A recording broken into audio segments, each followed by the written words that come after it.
Well, welcome everyone. This is episode 2 of the Bourbonr blind tasting. I send out samples to vetted whiskey enthusiasts and just have them taste blind.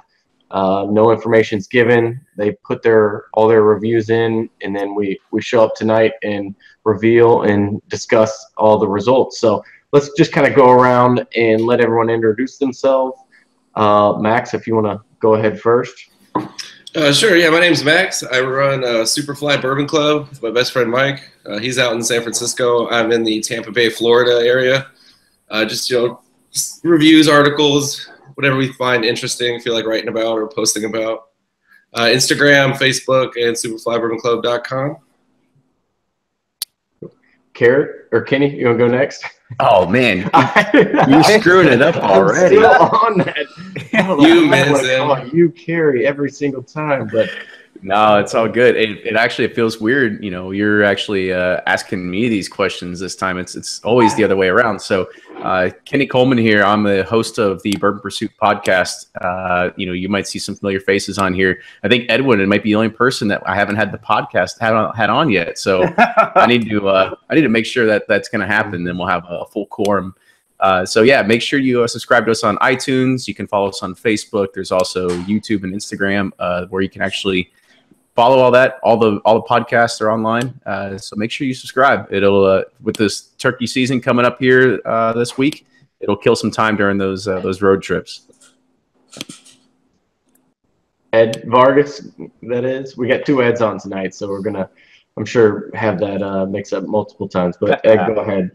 Hey, Ed Vargas here, founding member of the Cleveland Bourbon Club, and you might catch me every once in a while these times because I don't blog too much, but I did post something recently up on the Whiskey Seeker blog page, and know a bunch of these guys except Blake and Kenny, but this is going to be fun. I had a great time. Ed Bley?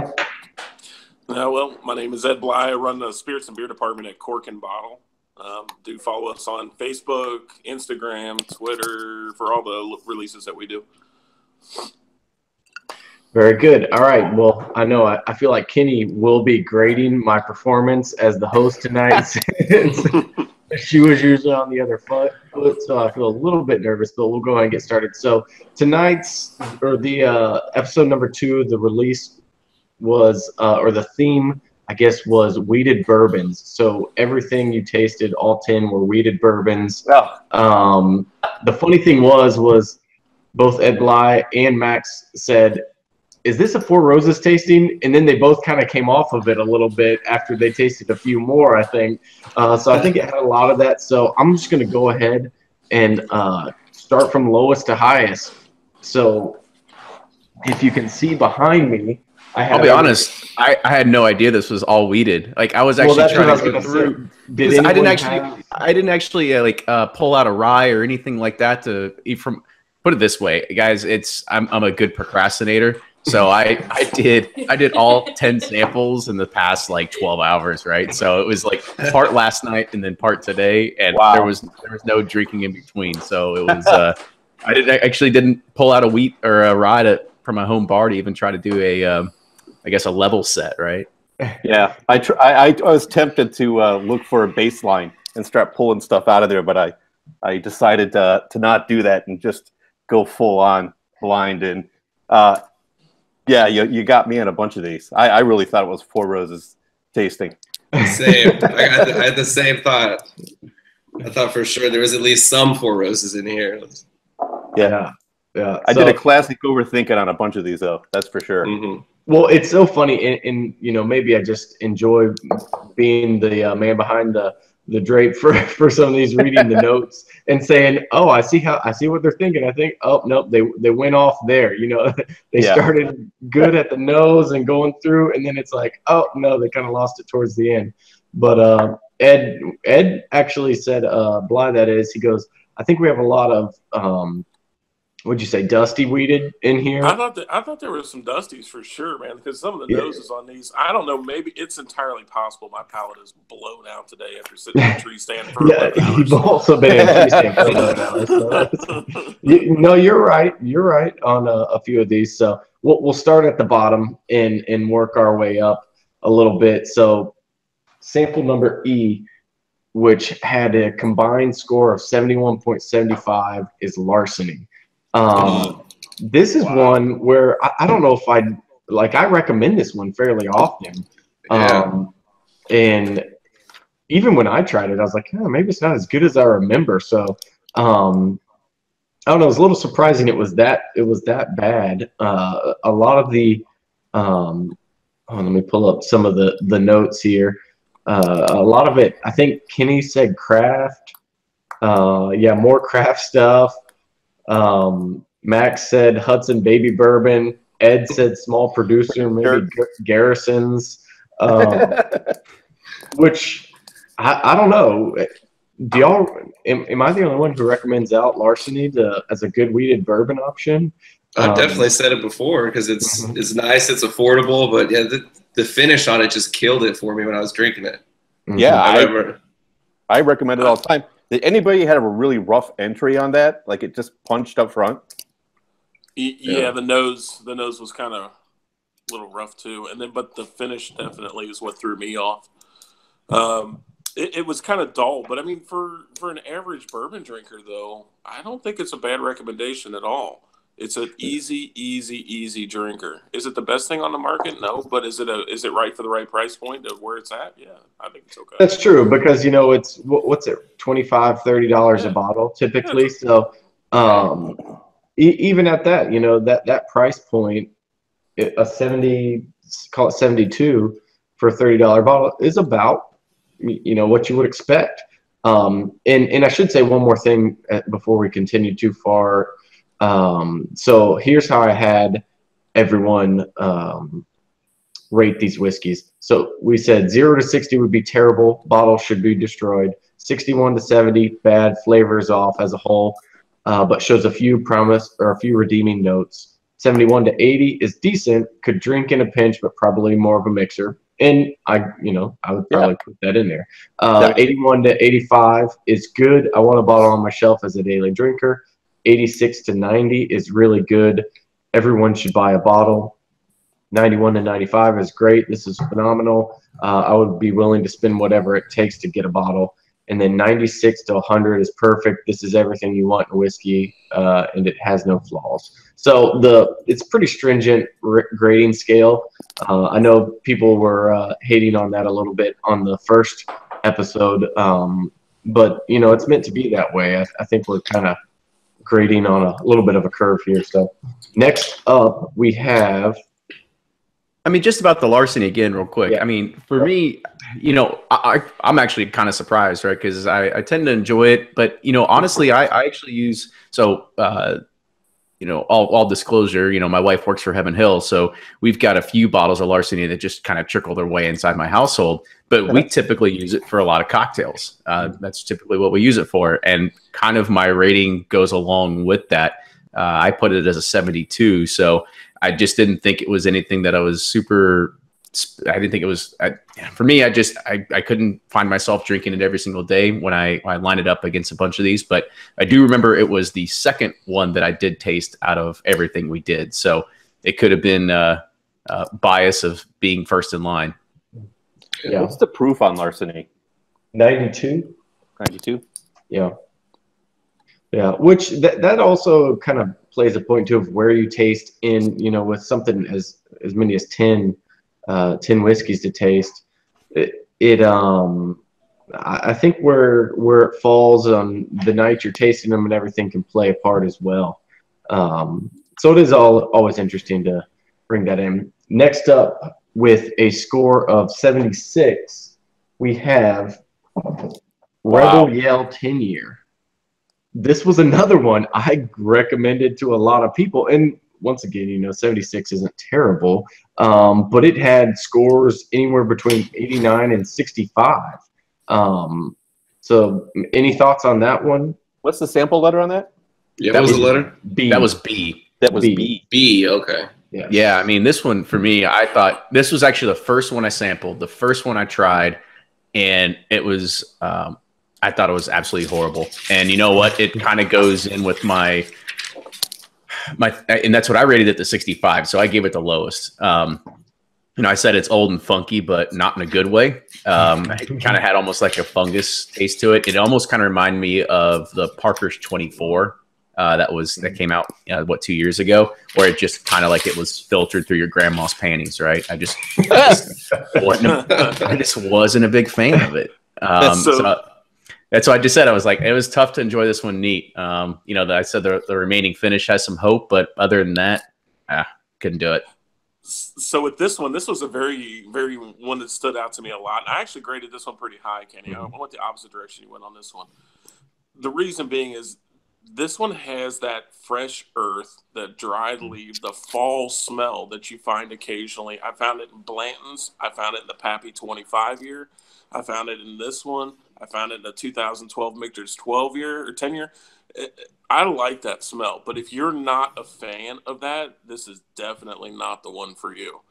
I enjoy that because, truthfully, it makes me feel like I'm sitting up in a tree stand again. It's that smell, that earthiness, that rich earthiness. I like it, but a lot. I would agree. This one does have a lot of those earthy notes, a lot of the leather, and I think it is like you said, Ed. You love it or hate it, and can be a polarizing one for sure. Ed Vargas, any thoughts on the sample B? Yeah, I had a lot of those notes. I had the dusty oak on that and the wood, but really for this one, while it started off really nice, the finish killed it for me. And if there's a level of bitterness or tartness in a bourbon, it's going to rate really low on my list. And towards the end on that bourbon, as you get towards the finish of it, it really does go bitter and medicinal. And the finish killed it for me. I did grade it out at a 78, so it wasn't horrible, but it just didn't climb up any further on that scale. I liked it, but my big note here was just completely out of balance. It was just kind of all over the place. And that's where it suffered for me. Which the interesting part is to see how many everyone has very similar tasting notes, but then it's like you hit the similar tasting notes, and then it goes to personal preference. It's like, well, either you don't like them, and like you said, Ed Vargas, hey, if it's bitter on the finish, I don't like it. If in that kind of thing. Max, what about you? What'd you think?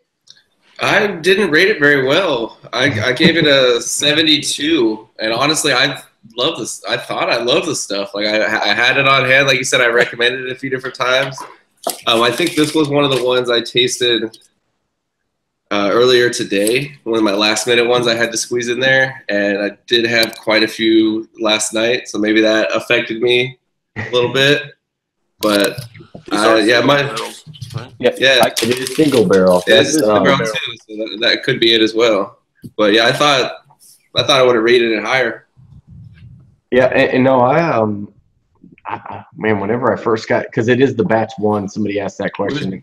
It's the batch one, and whenever I first got it in, I was like, man, this stuff is great. I think what was it, $45 or something a bottle? Yeah, it was, and maybe 50 or so. And I thought it was really good. So the single barrel plays a part too. I think that played a part in the first blind tasting we did with the Henry McKenna. But that's a part of it. That's the risk of buying a single barrel, I guess, is you never quite know. All right, we're gonna move on to number 3, or excuse me. So that'd be number 7. No, 8. Yeah, I'm counting backwards. What kind of algorithm you got working on over there? 10, yeah, trying to make this thing as difficult as possible. Number 8 with a 79.5. A little disappointing to me, but it is a 1983 Maker's Mark. So an old dusty Maker's Mark. It came in, and that's letter L. Letter L. Yeah. Okay. Man. This is another one where I feel like I nailed this one. You actually did, Kenny. You actually did. Because Kenny, I'll read you what he thought it was. He said a National Distiller Dusty or Maker's Mark 40 Private 46 selection. So I don't. You hit the Dusty and you hit the Maker's Mark, so we're going to give credit. But so Ed Vargas, your guess was actually Barter House, and it I don't know. Talk about that, because one of your first notes is Dusty Oak, Right. And I feel like I get a lot of that from it. So yeah, it has a I think my original notes were it's got a great nose. It smells really promising, and I was kind of excited. And Dusty Oak and sorghum had lots of brown sugar, cherry cola, and I was like, hey, this is gonna be great. And when I got into it, this one, it's just the entry is thin and tart, and there was just nothing up front that was exciting, and it just went downhill from there. Just thin, tart, very little flavor, and it just really disappointed. And I said it's the definition of nothing. It really has almost no taste, except bitter all the way through. So yeah, that I killed this one. I gave it I think I gave it a Mercy 70 on the top end of bad. And I've drank a lot of those Dusties. I own a couple of those Dusty Maker's Marks. Oh my God! Anybody want to buy some old Dusties? yeah. I'll tell you what. I'll buy them for the sticker price that you have on them right now. Or trade a Barter House.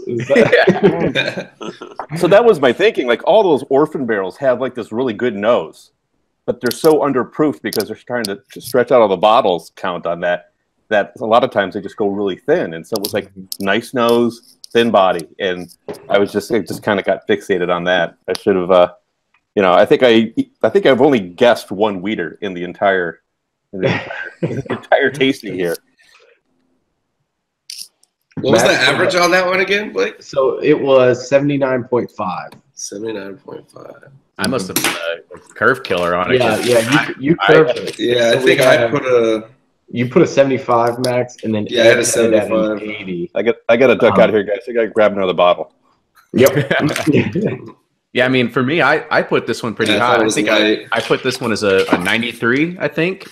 See, and I actually thought there would be a lot more of those, 85 to 90 range, and so when it started coming in a little bit lower, I'm like, man, I really like this stuff, but. I don't know. It goes to show you, like, the Dusty. It may be a little more. You're drinking the lore and the history of it all. Ed, what'd you think? I thought it was tasty. Yeah. I guess my question is, how long has that one been open, Bley?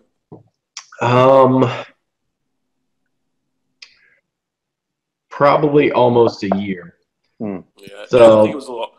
I felt like when I tasted it, it felt like it was oxidized a little bit. That would explain it. Yeah. But I thought it was super tasty. I like that flavor though, but I've always leaned heavy towards on Dusty Makers. Some of the best bourbon I've ever had was the '60s Maker's Mark, late '60s. It was incredible, like motor oil, and I think a lot of times it's like a witch's hat when you're looking at it. Like, go back to the old English method. You got your entry, and then as you open it up, it takes a while for it to open up, and then it'll decline back down again. And I think in this case, it just tasted a little oxidized to me. But I thought it was really tasty. I really enjoyed it. Yeah, for me, this is one of my favorites. So if anybody's looking to unload some Dusty Makers, go ahead and just hit me up. Yeah. I got some gold wax. It's going to cost you, though. I got one of those too. None of that in this tasting. Yeah, I don't like you guys that much. All right. Well, let's see, Max, did you talk about this one? This was another one, the other one that I also reviewed today. So I might have been a little skewed on that one, but I gave it a 75. My notes were that it was just, same, that it was light. I had a little toffee. I had some wood from it, a little vanilla bean, a real short finish. I felt like it was just very, very light, very soft. Which it is 90 proof, and but a lot of times I think that's the great thing about Dusty's is how much flavor and fuller they taste at 90 and 86 proof than some of the newer bourbons. Got less water in them. Yeah, who knows what that barrel entry proof could have been back then. But all right, so the next one, which will probably be a little surprising to most, at least in the Bourbonr groups, it is sample D, got a 79.75, and it is a 2016 Old Rip Van Winkle 10-year. Whoa. So Pappy 10 is not at the top of the charts, unfortunately, guys. That was a 79? That was 79.75. Yep. So it actually, yeah, no, that was because it was a pretty tight range. So the top was 85 and the bottom was 72. So no real high or low. Let me scroll down to the some of the thoughts. Max, what do you think on D? D. Okay, here it is. I gave it an 80. D. Yeah, I put a star by that one, thinking I actually originally had it higher. I had an 85, and when I went back and tasted it, I scribbled it out and I lowered it to an 80. I gave it good. You know, I got some cherry from it. I thought it was very floral. I got some oak, definitely some tannins in there. I wrote cherry twice, so I definitely must have got some cherry from there. I guessed it was 4 roses. Yeah, I'm gonna pour some more right now and see how I feel about it. I still got a little left. So Ed, you actually came in with the lowest. Ed Bley came in with the lowest of a 72. What do you think on this one? I thought it was. He's just trying to kill the hype. That's all he's trying to do. He knew exactly what it was. Stop calling the store. Yeah, now every time I get to the store, guys, this is rated like 72. It's a daily drinker at best. I thought it was totally disconnected. I didn't think it. Ed had described it earlier to where he said that it just was completely unbalanced. The nose was great, and it fell apart from there for me. I did not like to finish it all in a mid palate. It was very, very thin to me almost. It was not my favorite for sure. But then again, it's also my least favorite of all the Van Winkle lines. So I guess it kind of all translates.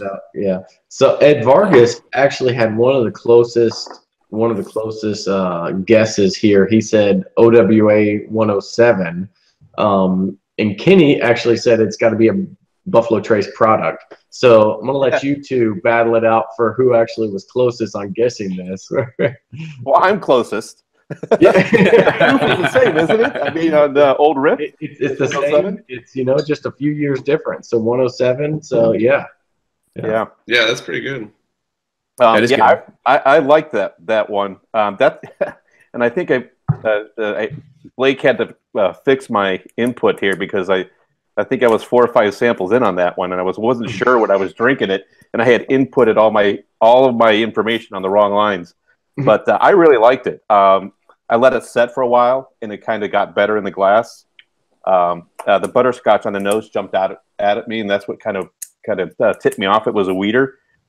That's really weird because these were all wheaters, and I should have been pulling a lot more butterscotch out of all these samples, but I wasn't. But I really liked it. I thought the body on it was really good. It was one of the more full flavored ones, and the balance was good. I just really liked it. It held up the water pretty nicely too. So you got a little bit more character come out with water. So yeah, I like that one. That was one of my higher scores, was 85 in the whole tasting, and I like that a lot. So I thought it was a wheated Buffalo Trace product at 107. So I think I'm pretty good there. Yeah. What year was this produced? So this was a 2016. Okay. Yep. Yeah, for me, I'll go ahead and give my argument because I thought I was pretty damn close too. So I did say it was a BT product, but I also said I'm guessing around 110 proof. So I was only 3 proof points off in my guess. And that's an actual guess, not just guessing a label, right? So that was pretty. But for me, I actually just poured the rest of my sample out here, and I'm going back and kind of look at my notes, and I wrote that, it was kind of hot on the nose with all the alcohol. And that's kind of like one of the things that I really looked at when I was doing a lot of these is like, how far do I get my nose in here where it actually starts burning and like starting to siphon off brain fumes, right? And this one, like, sometimes I'll put my nose right in there. And this was one that if I did that, yeah, you get a lot of that sensation that's hurting right away. And so that's when you kind of got to take it back. You got to wait a few minutes, let your sense readjust, come back. And, I was like, a little bit of black pepper in there. But for me, I was smelling it and thinking, of course, this seems like a Buffalo Trace product, but also has just a lot of characteristics of just generic bourbon, right? Leather, caramel, tobacco, blah, blah, blah, blah, right? So yeah, I thought it was, and my last comment was, I said it's good, but not that good.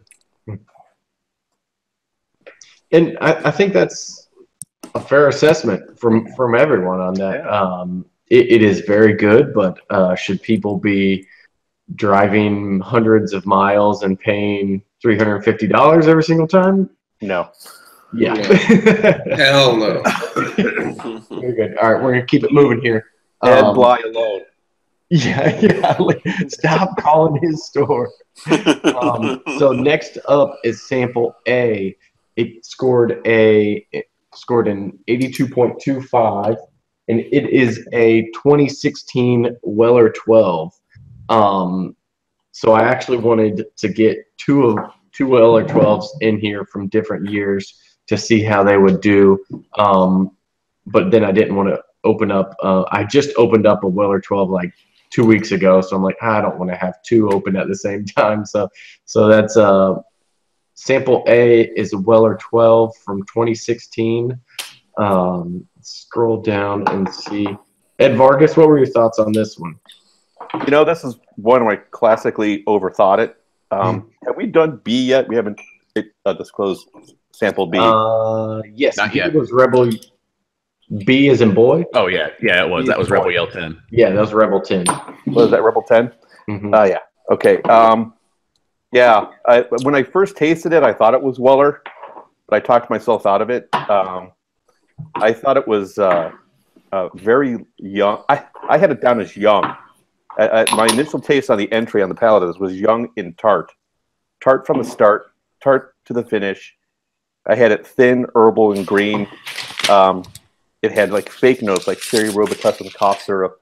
And, it was on initial pass through not really great. I ultimately scored it out as an 80. So I thought it was decent. It took water fairly nicely, which figured into the final score. Had I not watered it, it probably would have been lower than 80. Yeah, I mean, it was okay, but it was not great. The nose was probably the best thing on it. Max, what'd you think? I was way off on this one, which is weird because I love Weller 12 and have a shit ton of them. But I pulled some stone fruit from it. My notes, I got stone fruit, nutmeg. I said it was definitely lower proof.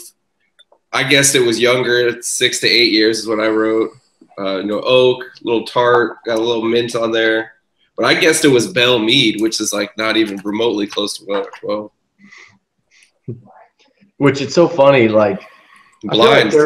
There are a lot of bourbons. I'm like, oh, I would pick this out blind, but then you taste blind and you're tasting with 9 other samples, and it's just completely throws off your mind, and you have a tendency to overthink it, underthink it, all this stuff. Yeah, I overthought all of these. Yeah, that's sat down. I was like total silence. Turn the TV off. Like I'm screwing with you and putting like some rare craft bourbons in here or something like that. Hey, that larceny, I could have sworn that was some craft thing. Yeah, I mean, what about you? It was funny, when we were guys talking about like, can you guess everything? I'm sitting there doing out my samples, and I'm going like looking at my bar. I'm just looking at labels, thinking like, is there anything that even remotely strikes any of this stuff, right? So that it was incredibly hard. Like I didn't get good at guessing any of these. Yeah.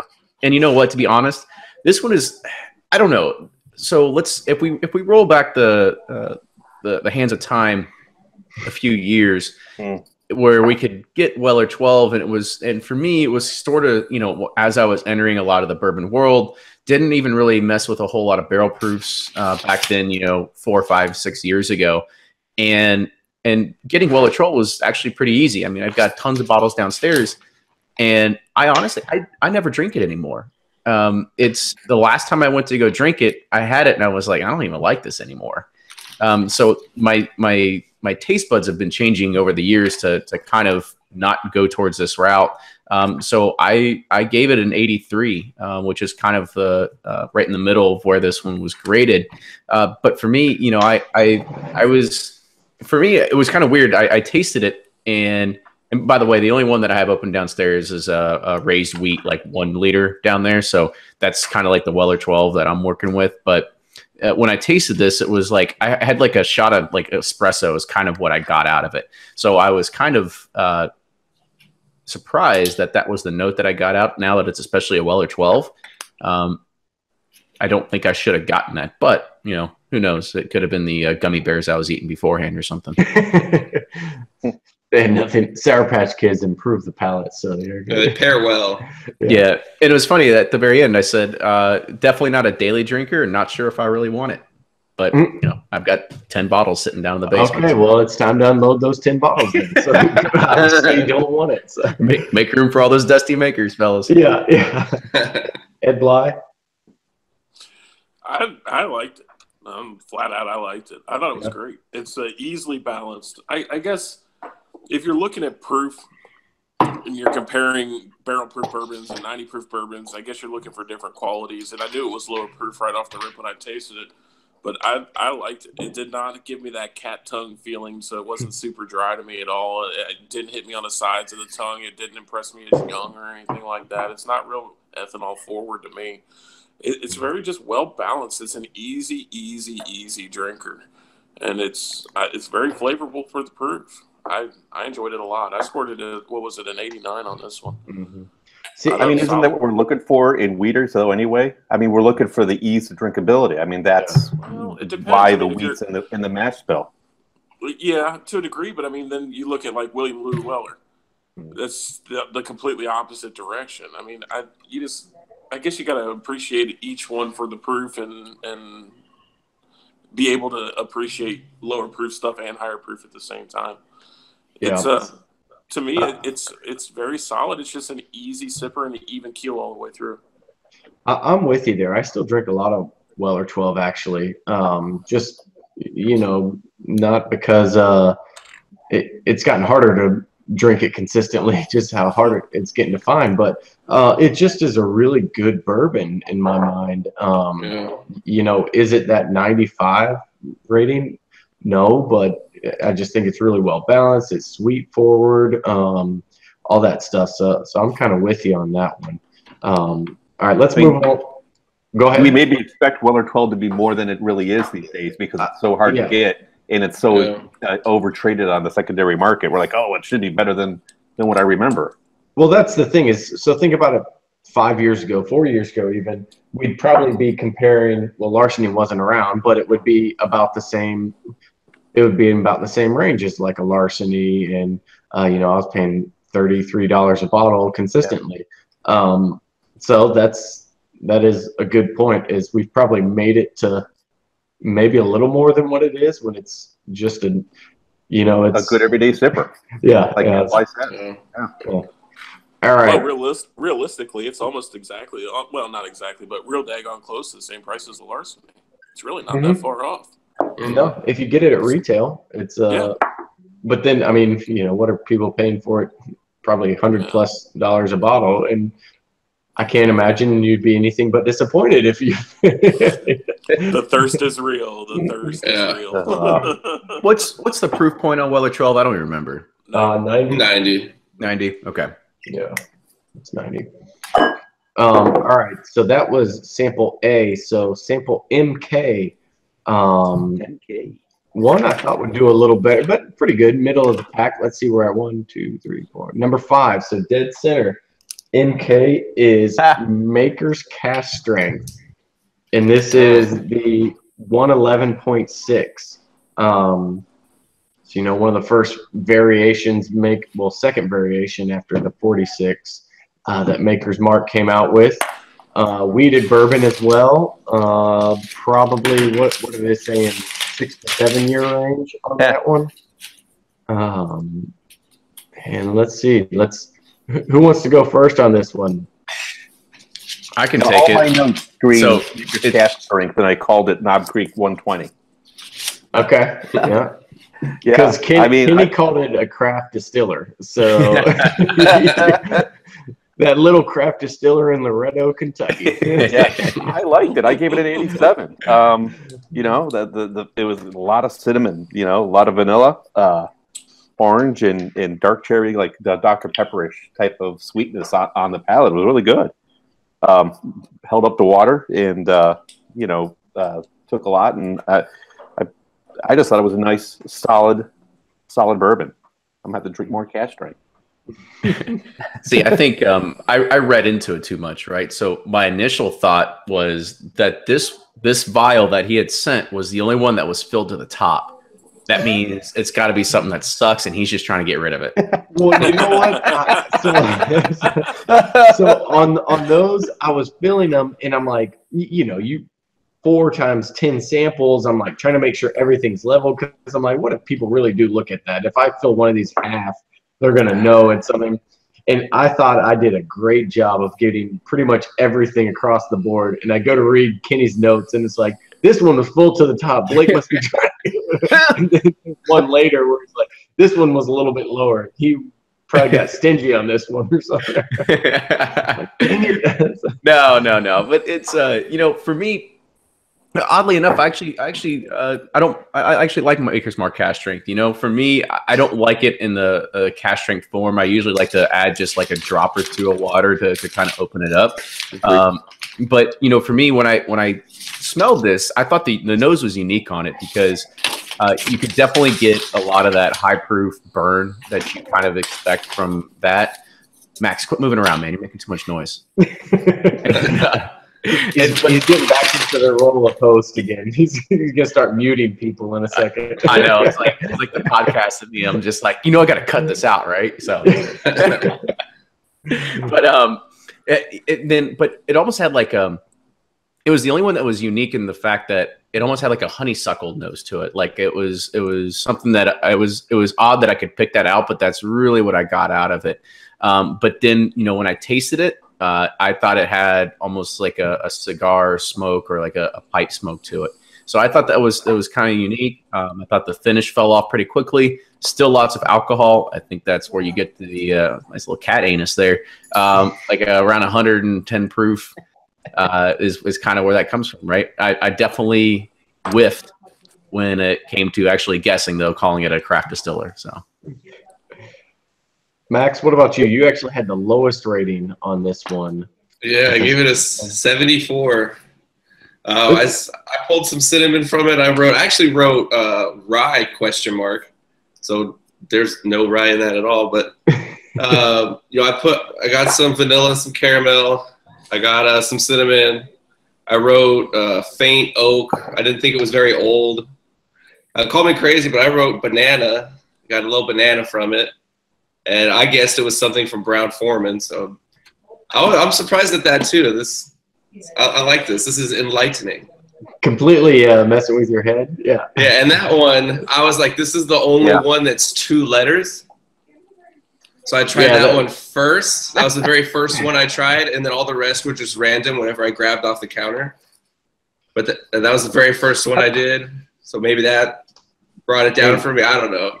Yeah, and the only reason it's 2 letters is because my daughter's first name is 2 first names, so that's the initials. Yeah, there's no real rhyme or reason to that. But yeah, so we all look at these weird the fill level, what letter it is. Yeah.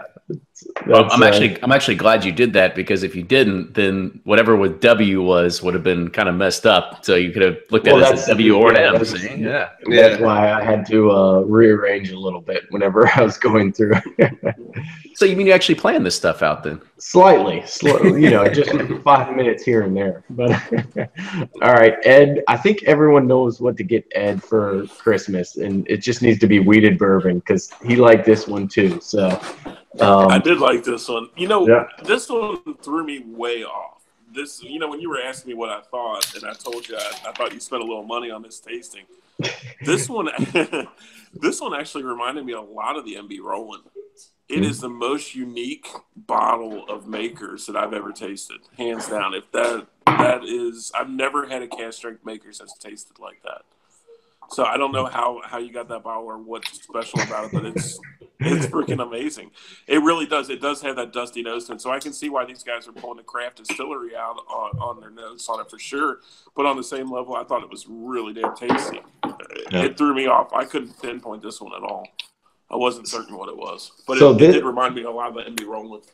This is one where I bought it for the tasting and poured the samples and everything, and I had a small pour. I've gone back to it at least 3 more times since pouring the samples, and I'm like, man, it's just really good. I know not everyone else, but I'm with Ed on this one.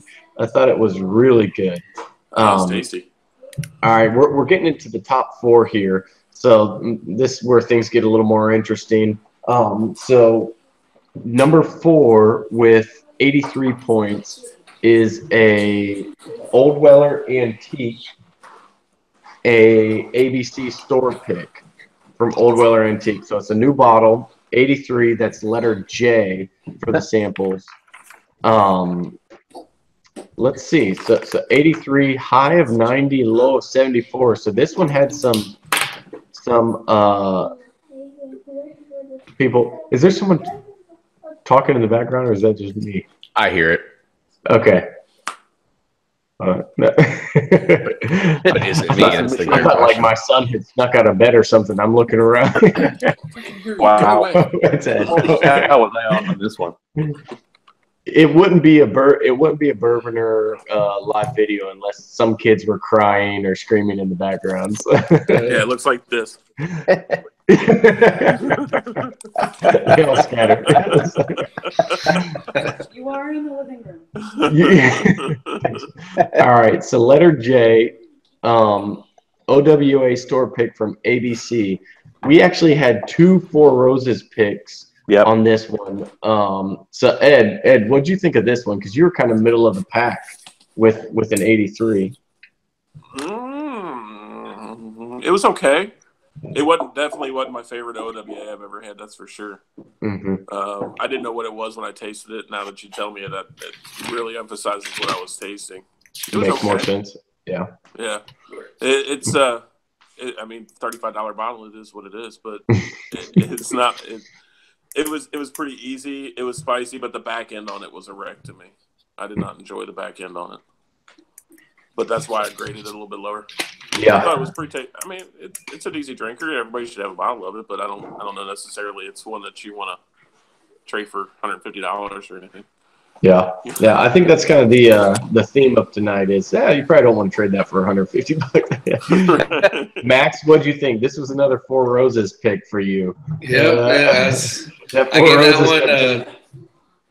I must just be biased towards Four Roses, but I gave that one an 85.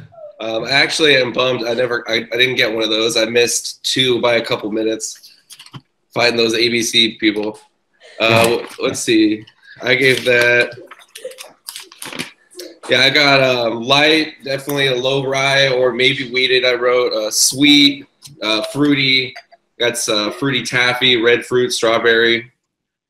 The finish I thought was pretty short. It wasn't amazing, but I liked it. I gave it an 85, and same thing. I have a bunch of the Weller store picks, so I'm happy with that. I think that's a pretty good score considering if you can get it, it's 27 to 28 bucks. Yeah. It's pretty high for what that is. Max, another Florida guy, so he knows the ABC love-hate relationship that everyone had. Indeed. It's a love-hate relationship. Like yes. Yeah. All right. So Ed Vargas, you are pulling up the curve here. You give it a 90 in I guess a Four Roses OESF. I like the exactness of the selection. What'd you think?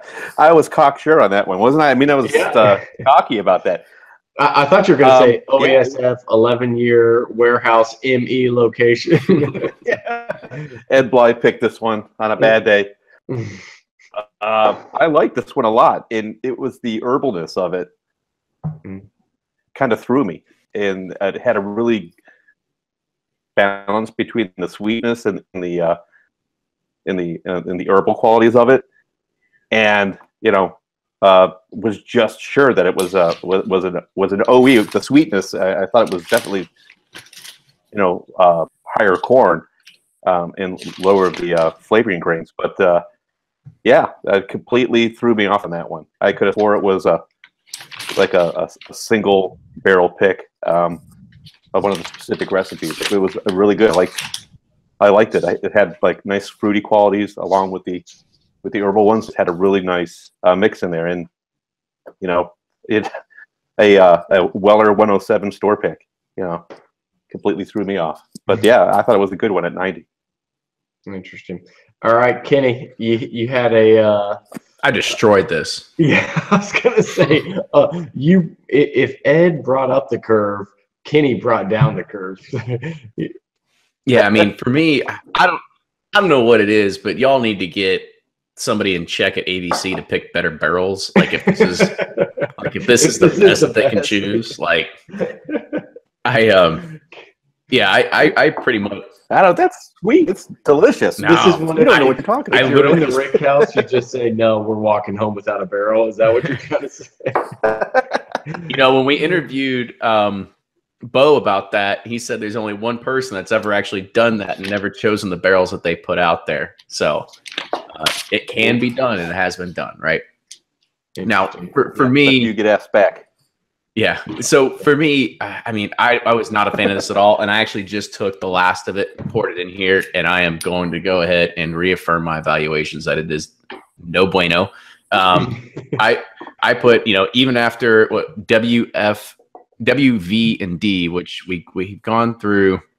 Actually, we haven't gone through all those, so I think this is even behind the old rip. I put this in the back of the pack in regards to the nose.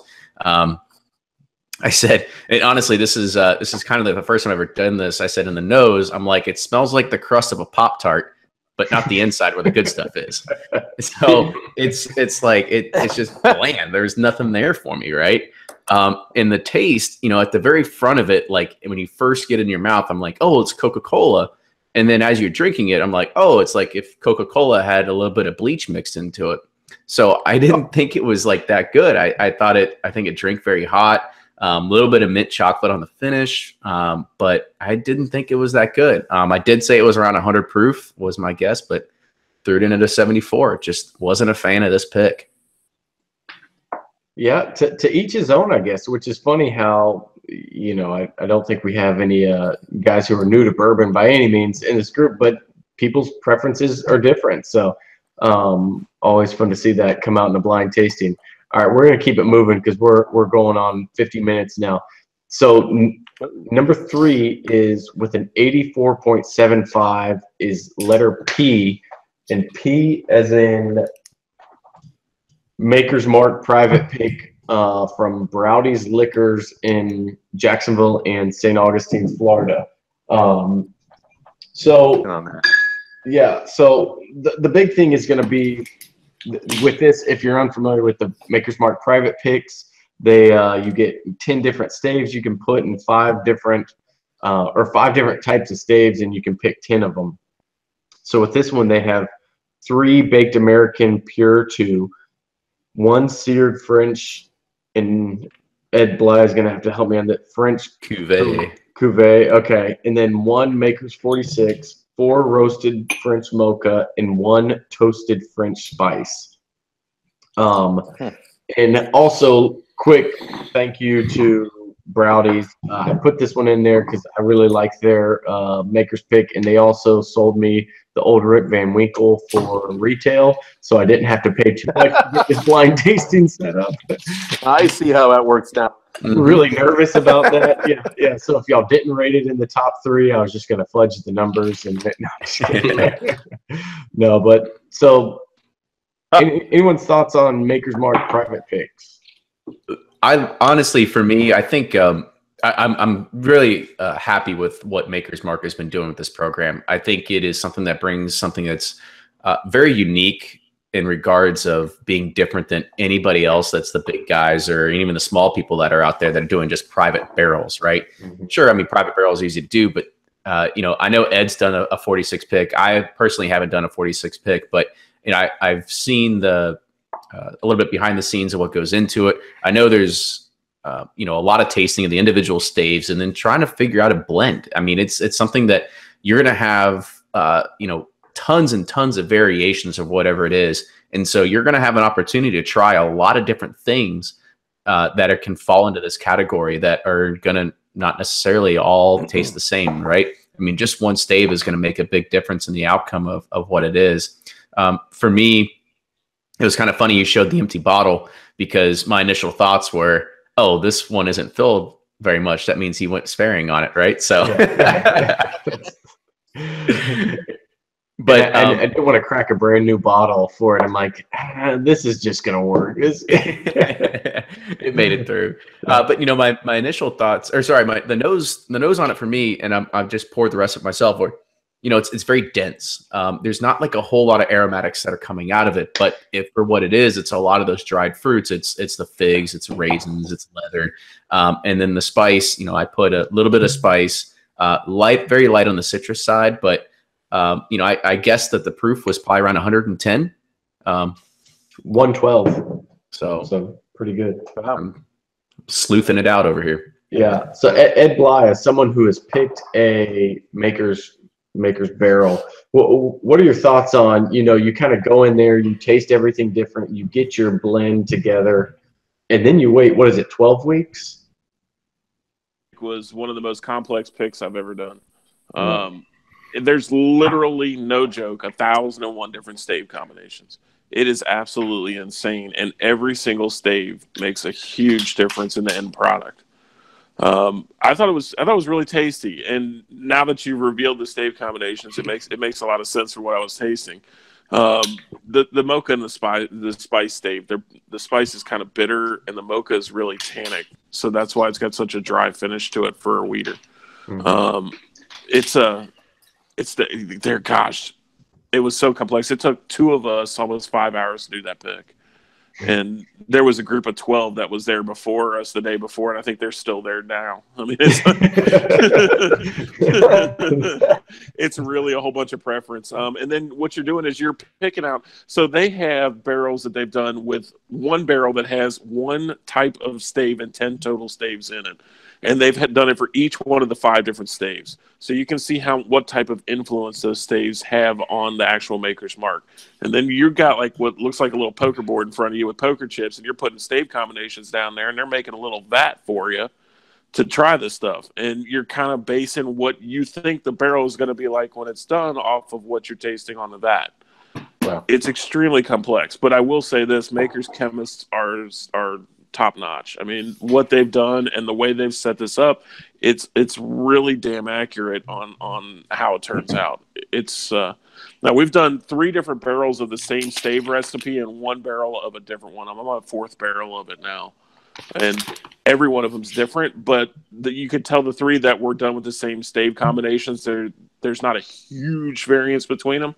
There's definitely a slight variance, but not an enormous one. So the chemists down there that came up with this stuff, it's fantastic, the program they did, and it's next level. So I'm real happy with that. And there's been rumors that they may be coming out with more staves, so we'll see what happens. Great. Yeah. I mean, Ed, do you know if they ever said, like, what are the amount of combinations that you could possibly do? I mean, is it like 10,000 unique variations or something? I believe it was 1,001. 1,001. Well, yeah. I mean, you think, what's the math? So 5 different staves with 10 different options. So it's 10 times 10 times 10 times 10 times, or 10 to the 5th power. Is that correct? I don't know. I don't do math. You're the finance guy. I'll leave that to you. Like, is there a statistician in the comment section? I think that would be right. Though 10 to the 5th power would be, you have 10 different staves. I don't know. My wife's an Algebra 2 teacher. I may wake her up in a second to see what we got. Sure, she'd appreciate it. Yeah. She'd love it. Ed Vargas. Help. Yeah. Ed Vargas, what'd you think? I gave this one a 90. I really liked it a lot. I thought it was subtle, floral on the nose, but I worked it, and I really liked it a lot. It had just all kinds of character on the palate. It was just all kinds of things coming out. Really liked it a lot. I spent a lot of time with it. I think it was the one that I drank the most of. Any left in my sample bottle. But I thought the flavor on that's really good. And and we were offered a barrel pick on this, and it's a little daunting task when we started looking at that and the bottle count you get out of that as a private club, and you're looking at purchasing like what, 210, 80, $90 a pop. You know, it's a lot. It's a lot. It was a huge investment. We looked at that. We really weren't sure. This is one of the better ones I've ever tasted. Ed's is really, really good too. I've had a bunch of stinkers though, and I just think I could see why you would have to spend a lot of time on that. Reassuring to know that like tasting was pretty much what you're going to get out. Is that what you're telling us, Ed Bley? Yeah, so you're picking the barrel before it's actually made. It's wild. Does it stay pretty true to form coming out? Yeah, it's pretty close. It's not exact, but like I was saying, the chemists down there have really got it nailed down as best they can. It's really, really daggone close. This is a good combination, and they did a really good job. They should be commended on that one for sure. Max, let's see, Max, where'd you fall on this one? Yeah, you had an 81, so you enjoyed it as well. Definitely, I enjoyed it. I pulled pepper, leather, cinnamon, sugar, I wrote burnt caramel, slight plum. My guess was that it was going to be a baker's, which obviously didn't guess any of these right, but at least that's not completely out of the realm. I enjoyed it. I really like the makers. Their private selections. I've had a couple of them. There's been a few that have been out in the Tampa area. Anchor Bar did one. Gasper's did one that was really, really good. There's a couple more I'm hearing about that are supposed to be coming soon, so I'm going to definitely be picking that up, and I think I might know someone in your neck of the woods, so maybe I'll grab one of those if they're still around. Hold on, who's my neck of the woods? Yeah. Oh no! Actually, no one's allowed to come and hunt bourbon in my neck of the woods. It's been officially blocked off. It's cordoned off. As a no-fly zone. There's too many people up here. Very good. All right, so now we're moving on to number 2 with an 86.5. So 86.5. It's sample W, and it is a Weller 12 from 2017, the new label. Interesting. Wow. Yeah. So I saw it back there, and I've been wondering when that was going to get pulled up. Everyone who said, oh, they dropped the quality with the new label, you're wrong, and we have it. Bunch of idiots. It is interesting because actually, so Ed didn't send me a guess on this one, but everyone else guessed 4 Roses. So it's easy. It's really interesting that all 3 of you said 4 Roses as the guess. So Max, you want to jump in? I know you just went, but yeah, W. I gave that an 80. Did I do 85 on that? I think you're at 84. 84. Okay, that is the 2nd or 3rd highest that I rated. I definitely enjoyed that one. I think I messaged you at some point and even said something about W. Yeah, I get a rich dark fruit, mild pepper, sugar, rock candy, plums, cherry, short finish. I said the finish was unremarkable, but it was very soft and sweet. I'm shocked that it did so much better than the other one. Yeah, and I'm shocked that that's number 2 up there. That surprises me, but I enjoy Weller 12 normally. Like I said, I'm definitely a buyer of the product, so nice to see it fare so well. Yeah, I didn't want to give anything away whenever we were talking earlier about the Weller 12, but it is funny how it's 1 year difference, and I mean it was a pretty significant difference that everyone had. Kenny, what'd you think? For me, I was trying to think of a good analogy, but the only thing I could think of is like, so you find a girl, you hit on her, and everything's going great, and then and then you get her in bed, and then you realize that she only has like one leg, right? because I thought the nose on this was fantastic. I mean, I was like very Four Roses, like fruity, sweet molasses, oak. I even said cotton candy.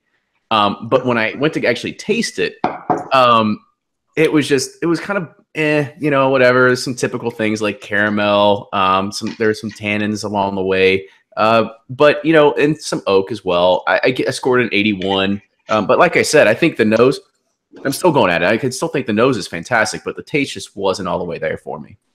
And that might have been not the most PC analogy, but I'm just saying that's kind of like the best thing I could possibly think of. We're buzzing that.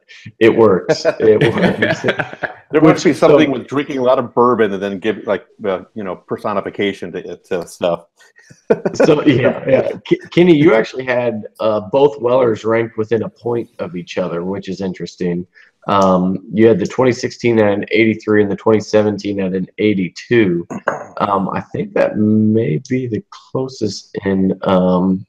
That's. Told you, it's my tastes have changed, right? So yeah, and my taste in women as well. Both legs. I like both legs. Ed Bley, what were your thoughts on? Let me pull up. So I gave it an 85. Okay. I thought it was tasty. I gave the first one an 89. They were pretty close. How long has this one been open? Do you have an idea? So this one a few more months, about 3 months. Nice. Yeah, I did. I thought they were both solid. Yeah. So I mean that's a pretty good representation of what you got there. So so the 2016 and the 2017 Weller 12 were opened on the same day because I did a tasting with like 5 different Weller 12s, and they were all opened on the same day. So basically everything I have was opened in the last few months, except for I guess just the Dusty Makers. That was opened about a year ago. Everything else has been opened up recently or opened up fresh for this. So Ed Vargas, you look like you're going back to it. So no, I pulled what I had left of the other Weller 12, the sample A, and just comparing the nose on both of these bourbons, it's like a completely different whiskey. Yeah. And the sample 12, the 2017 Weller 12, the nose is amazing. It's like fruity. It's a Four Roses, very fruity Four Roses nose. It has like that deep, rich, like apricot and dark cherry, and just it jumps out. And that's I think I guessed Al Young on this one because it did have age on it. You could taste the age on it, but the nose just jumped off at me. I was like Four Roses. It's crazy. I gave it a 95. I love this one. This is my favorite. Time to go get a bottle. The hype is real again. Here we go. Yeah, the hype is real. 2017. Bunker that stuff. Yeah. There's the shelf. This is the vintage you want to store. Yeah. Almost to the point where like I would question if they might have changed their yeast somewhere along the way. Kenny, can we get that in an interview podcast with Harlan Wheatley or something? Yeah, I think you all know very well enough that they are not going to say a goddamn thing about that. So. Yeah. They'll be like, this was done 12 years ago. I think half the staff is gone. So yeah. That is very true. All right, so the final and number one sample that everyone has been waiting for, and I can't tell you how excited I am that this was number one. There was no trickery in this, but it is sample V, and sample V scored an 87.5, so a full point above number 2. And sample V it's in a magic bullet. A blended up version of Poor Man's Pappy. You got us. The lore of Poor Man's Pappy continues on. Oh my God. I will continue to claim rights as the namer of you really magic bullet it though. Oh yeah, no, absolutely. Because I've done this in a blind tasting before where I tasted Rip Van Winkle 10-year, Lot B, Weller 12, Poor Man's Pappy, and blended Poor Man's Pappy, blended one with like 4 out of 5 tasters. Wow. So I was like, I'll throw this in here again to see what happens. And I think Max actually messaged me and was like, man, there's some really good stuff in here. I'm tasting Sample V right now, and it's incredible. Yeah. I was like, whatever it is, better not be too expensive because I'm going to have to go buy it. Well, the most expensive thing with this is actually the Ninja Bullet that I had to blend it in. So that's hilarious. Yeah, well, I'm going to need that exact recipe. Oh yeah, just tell it what it was. What was the recipe? So the recipe was just 60-40 Weller 12 to Weller Antique, and I used both 2017 bottles because I figured, you know, if it did do well and somebody wanted to recreate it, 2017 would be the most likely. So just 60-40 Weller 12 to Weller Antique, and blended it for about 20 seconds, pulsed it a couple times, and put it into your sample bottles. So you mixed it immediately prior to bottling? It didn't sit for a month or something? Didn't sit, just mixed it up. I actually brought out my scale and mixed it directly into the my little container here. And I don't know what I mixed. Actually, I had to pull this out of the dishwasher because we used it for something else since I did the bourbon in it. Yeah. So that was it. Wow. So and I'm sure there's somebody who can explain, you know, just the aeration or something on that, but a little lift. There's a little something to it. I was talking to somebody from Four Roses, and they were talking about blending their the small batch limited editions, and they were saying how, you know, it just, these big vats just sprays the bourbon and blends them together, and I really think there's something to that. I don't know what. I'm sure somebody else much smarter than me and much more knowledgeable could say it, but well, let's get some initial thoughts. So the differential in this was from 93 with Kenny to 83 with Ed Vargas. So Ed Vargas, let's start with you. What'd you think on this one? I mean, 83, I liked it. You know, I definitely own that.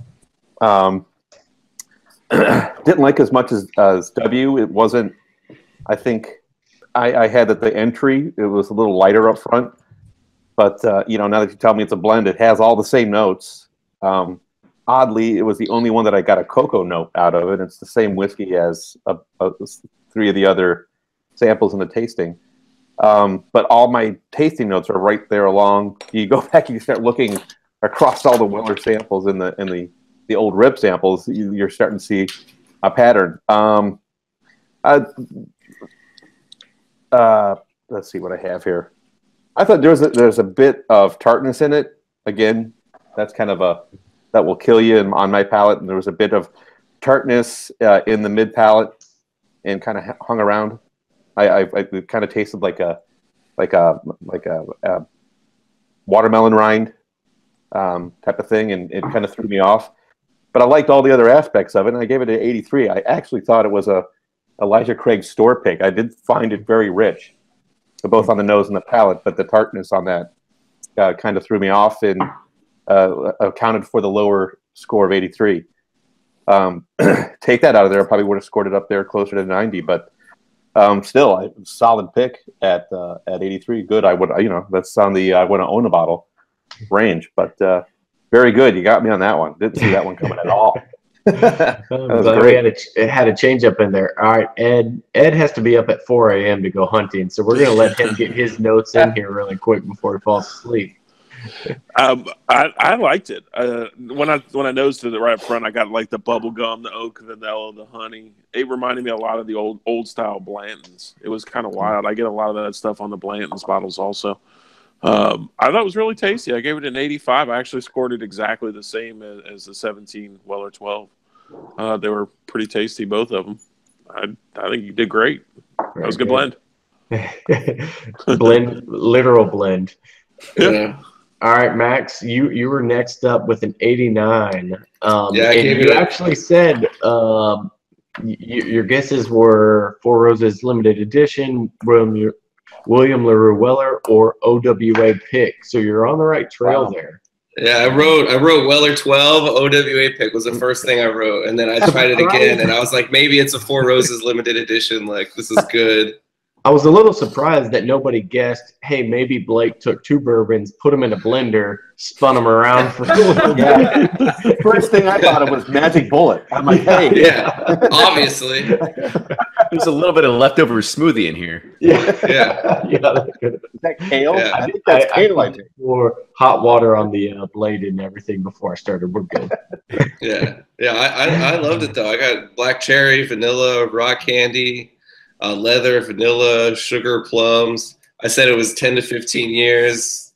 I liked the finish. I thought it was, I got the red fruit that kind of faded away into oak and warm. That was my favorite one. Like I said, I messaged you about it, and I'm gonna have to do that. I've never got on the bandwagon. I've never tried making one, but I've got some Weller 12. I've got some OWA. Like, I'm gonna have to do that now. It's time. Yeah, it's time to. I was always a naysayer, but I'm convinced.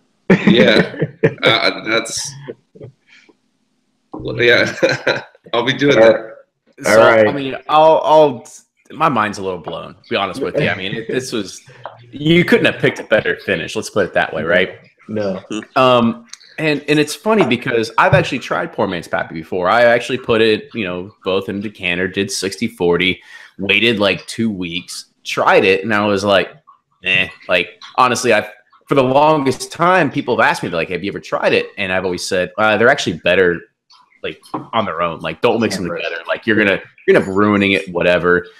And then you do this to me, and I feel like an idiot because I mean, I put on here. I also want to preface this that this is the third one I tried. First was the Rebel Yell 10. Second was the Larceny, and then I got to this. So, like, the nose immediately was like 99,000% better than anything I had even had before then. And I ranked everything else before then, like in the throwaway category, right? And I was honestly just amazed. It's funny that Ed said bubblegum. I got the same exact thing, wrote that out. I said bubblegum and like Luxardo cherries is what I got out of it. I said it was probably around 100 to 110 proof. And some of the just typical bourbon that you get out, or notes that you get out, cinnamon, orange peel, light tobacco. I said that it did fall flat just a little bit after about maybe 8 to 10 seconds. I would have ranked it higher if it would have kept going, but I thought it was very well balanced, and I drink it on special occasions. And now I know that I actually have a Ninja downstairs too, so I've got a Christmas present that I can send other people now. The Ninja Bourbon. I'm probably going to try to rebrand this as the Ninja Bourbon. I mean, honestly, I think there actually might be something to that of actually putting it in a Ninja, spin it up, rather than just double vatting it, just pouring it in a decanter and seeing what happens. I think whatever it is, I mean, it made some magic happen right away. So I was pleasantly surprised. And I just finished the last of my sample too, because I was like, well, I'll hold on to that Dusty Makers for something, but this one I'll drink real quick to reaffirm it. And yeah, sure was. Very good. Well, good deal, guys. I appreciate you all for taking the time out, and know there was a lot of samples sent out, so it wasn't easy work, but hopefully it was a lot of fun doing it. Thanks again, everyone, for listening. This has been the episode number 2 for Bourbonr Blind Tasting. We'll have another episode next month, and thanks everyone for joining. Yeah, thanks for putting this together, Blake. No problem. Enjoy. Cheers, everyone. Yeah, cheers.